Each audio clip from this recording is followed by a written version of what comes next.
اس لیے اگر آپ کی بات تھوڑی دیر کے لیے مان بھی لیں تو یہ تابعات کے بارے میں ہوگا، صحابیات کے بارے میں نہیں ہوگا. لیکن چلو تابعات کے بارے میں بھی یہ بات تب مانی جاتی جب ایک کو چھوڑ کر باقی تمام تابعات کے بارے میں یہ صراحت ملتی کہ وہ جو ہے الگ طریقے سے بیٹھتی تھی نماز میں. لیکن جب ایسی کوئی صراحت نہیں ملتی ہے دیگر تابعات کے بارے میں اور کسی ایک تابعی کے بارے میں کوئی ذکر آ گیا تو اس کا مطلب یہ کہ وہی تمام کا طریقہ تھا.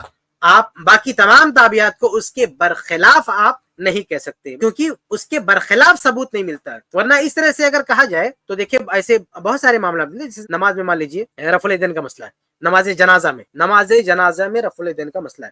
یہ حنفی حضرات نماز جنازہ میں ساری تکبیرات میں رفع الیدین کرتے ہیں. ساری تکبیرات میں رفع الیدین کا عمل صرف اور صرف ایک صحابی سے ملتا ہے، عبداللہ بن عمر رضی اللہ تعالیٰ عنہ سے، موقوفاً، مرفوعاً نہیں، موقوفاً. یہ تو تابعہ کی بات کرتے ہیں، میں صحابی کی بات کر رہا ہوں، سیدھا ڈائریکٹ صحابی کی بات. صحابہ میں صرف اور صرف عبداللہ بن عمر رضی اللہ تعالیٰ عنہ سے ملتا ہے کہ وہ تمام تکبیرات جنازہ میں رفع الیدین کرتے تھے، باقی کسی صحابی سے نہیں ملتا. تو اب مفتی طارق مسعود کے اصول سے کیا یہ مان لیا جائے کہ یہ ان کا شاذ عمل تھا، صرف ان کا عمل تھا اور باقی کوئی بھی اس پر عمل کرنے والا نہیں تھا، باقی تمام کے تمام صحابہ رفع الیدین نہیں کرتے تھے؟ کیا یہ مان لیا جائے؟ اگر یہ مان لیا جائے تو پھر مفتی طارق مسعود کے اس مسئلے میں بھی اعلان کرنا چاہیے کہ بھئی جنازے کی تکبیرات میں کوئی رفع الیدین نہ کرے، جو پہلی تکبیر اس میں رفع الیدین کرے، باقی تکبیرات میں کوئی رفع الیدین نہ کرے، کیونکہ یہ صرف عبداللہ بن عمر سے منقول ہے اور وہ اس لیے ہائی لائٹ کیا گیا کیونکہ دوسرے سارے صحابہ کے وہ برخلاف تھا. تو سارے صحابہ چونکہ رفع الیدین نہیں کرتے تھے اور یہ اکیلے کرتے تھے، اس لیے کیا کیا جائے، وہ جو دیگر صحابہ کرام کا طریقہ رفع الیدین نہ کرنے کا اس پہ عمل کیا جائے. تو بہرحال اس طرح سے نتیجہ نہیں نکالا جاتا ہے کہ کسی ایک صحابی سے کوئی روایت آ گئی یا کسی ایک تابعیہ کی کوئی بات آ گئی، صحابی یا صحابیہ کی بات آ گئی تو آپ کہیں گے نہیں اب باقی سب اس کے خلاف ہی کر رہے تھے تبھی ایک سے ملا ہے. یہ بالکل غلط ہے، بلکہ یہ خود ایسی اصولوں کو فالو نہیں کرتے نا. داڑھی کے مسئلے میں دیکھیے، داڑھی کے مسئلے میں یہ عبداللہ بن عمر رضی اللہ تعالیٰ عنہ کی دلیل لائیں گے کہ دیکھو وہ داڑھی کاٹتے تھے، ایک مشت کے بعد داڑھی کاٹتے تھے. تو کیا ہم یہ کہہ دیں کہ بھائی دیکھو یہ ہائی لائٹ ہو گئے باقی سارے صحابہ کرام جو ہے داڑھی نہیں کاٹتے تھے؟ نہیں، دیکھیے ہماری یہ رائے ہے، ہمارا یہ موقف ہے کہ داڑھی کو نہیں کاٹنا چاہیے اور ہم کہتے ہیں کہ انہی جو ہے صراحتاً جو ہے ایک دو صحابہ سے ملتا ہے داڑھی کاٹنے کا، باقی 5 صحابہ سے داڑھی نہ کاٹنے کا ثبوت ملتا ہے. باقی 5 صحابہ چنانچہ المعجم الکبیر وغیرہ کی روایت ہے کہ 5 صحابہ کرام تھے جو اپنی داڑھی نہیں کاٹتے تھے. تو 2 سے ثبوت ملتا ہے داڑھی کاٹنے کا، 5 سے ثبوت ملتا ہے داڑھی نہ کاٹنے کا. باقی صحابہ کا کیا معاملہ ہے؟ باقی صحابہ کے بارے میں روایتیں خاموش ہیں، باقی صحابہ کے بارے میں ہمارے پاس کوئی روایت نہیں ہے. تو ہم صرف اتنا بات کر سکتے ہیں جتنے روایتیں ہیں ہمارے پاس. اس لیے اگر مفتی صاحب کی نظر میں یہ اصول ہے تو ہر جگہ اپلائی کریں نا. جہاں جہاں کوئی ایک صحابی کا عمل آ گیا یا ایک تابعی کا عمل آ گیا، بول دے یہ شاذ ہے، باقی سب اس کے خلاف تھے. تو اسی مسئلے میں آپ نماز میں بیٹھنے کے مسئلے میں آپ یہاں لا کے اصول فٹ کر رہے ہیں. اگر یہ اصول آپ کی نظر میں تو ان تمام مقامات پر جہاں کسی ایک صحابی سے کوئی بات آئی ہے یا کسی ایک تابعی سے کوئی بات آئی ہے اور آپ کے فتوی کا کوئی اور حمایتی کوئی اور جو ہے موافق نہیں ملتا تو آپ کہہ دیجیے نا کہ یہاں پوری امت اس کے خلاف تھی، صرف ایک سے جو ہے ملتا ہے. تو بہرحال مفتی طارق مسعود صاحب نے اصل جو ہے طلاق کی بحث چھڑی ہے اور یہ کہا کہ سلف میں سے کسی سے نہیں ثابت ہے، غلط بات ہے. سلف میں سے تمام صحابہ سے ثابت ہے، عہد فاروقی سے پہلے. اور اس کے علاوہ جو مثالیں انہوں نے پیش کی ہیں اللہ کے نبی صلی اللہ علیہ وسلم سے، اس میں جو ثبوت ملتا ہے ہم اس کو فالو کرتے ہیں. حدیثیں موجود ہے، جب حدیثیں موجود ہے تو وہ مرد کے لیے بھی ہے، خواتین کے لیے، سب کے لیے. تراویح کے مسئلے میں وہی ہے کہ الٹا بول رہے ہیں، تمام صحابہ سے جتنا ثبوت ہم کو ملتا ہے صحابہ کرام سے وہ 8 رکعت ہی کا ثبوت ملتا ہے. لیکن یہ الٹا بول رہے ہیں، یعنی جو صحابہ کرام سے بالاتفاق ثابت ہے. دیکھیں تینوں مسئلوں میں صحابہ کرام سے بالاتفاق ایک ہی چیز ثابت ہے تینوں مسئلوں میں. دیکھیں طلاق کے مسئلے میں تمام صحابہ کا اتفاق ثابت ہے کہ 3 طلاق ایک ہوتی ہے، اس سے کسی کا اختلاف ثابت نہیں ہے. بعد میں جو کچھ ہے وہ قانونی مسئلہ ہے. تراویح کے مسئلے میں تمام صحابہ سے جتنے بھی صحابہ سے ثبوت ملتا ہے صرف یہ ملتا ہے، کیا ملتا ہے کہ 8 رکعت کے علاوہ کچھ نہیں ملتا ہے. نماز میں بیٹھنے کے تعلق سے کسی ایک بھی صحابیہ سے نہیں ملتا کہ مردوں کے خلاف وہ بیٹھی ہو. کسی ایک بھی صحابی سے نہیں ملتا کہ انہوں نے یہ فتویٰ دیا ہو کہ خواتین مردوں سے الگ بیٹھی. مطلب تمام صحابہ کرام کا مسئلہ اللہ کے نبی صلی اللہ علیہ وسلم کی اتباع پر ہے، وہاں کسی ایک سے ثبوت نہیں ہے. تابعین کی انہوں نے مثال دی. تابعین امام نخعی رحمہ اللہ جو ہے یہ فتویٰ تھا ان کا کہ ایک عورت، صحیح سند سے ثابت ہے کہ ایک عورت مرد کی طرح ہی نماز میں بیٹھے گی، الگ نہیں بیٹھے گی. ایک صحابیہ سے انہوں نے فتویٰ کہا یہ شاذ ہے، بھائی باقاعدہ صحابہ کرام کا فتویٰ موجود ہے ویسے بیٹھے گی. تو بہرحال انہوں نے جو 3 مثال دی ہے تینوں میں صحابہ کرام سے صرف ایک ہی چیز ملتی ہے، دوسری کوئی چیز، اختلاف نہیں ملتا. دوسرے الفاظ میں کہوں تو تینوں مسئلے میں صحابہ کرام کا اختلاف نہیں ملتا. نہ طلاق میں اختلاف ملتا صحابہ کرام کا، جو بھی ہے وہ قانون کے بننے کے بعد اس سے پہلے کی بات کرو، اختلاف نہیں ملتا. 8 رکعت تراویح میں بھی صحابہ کرام کا اختلاف نہیں ملتا. اور عورت کیسے بیٹھے نماز میں اس کے بارے میں صحابہ میں کوئی اختلاف نہیں ملتا ہے. میں آپ دکھا دیں کہ کوئی ہر قسم کے موضوع پہ مسئلہ کو انہوں نے جائز قرار دیا،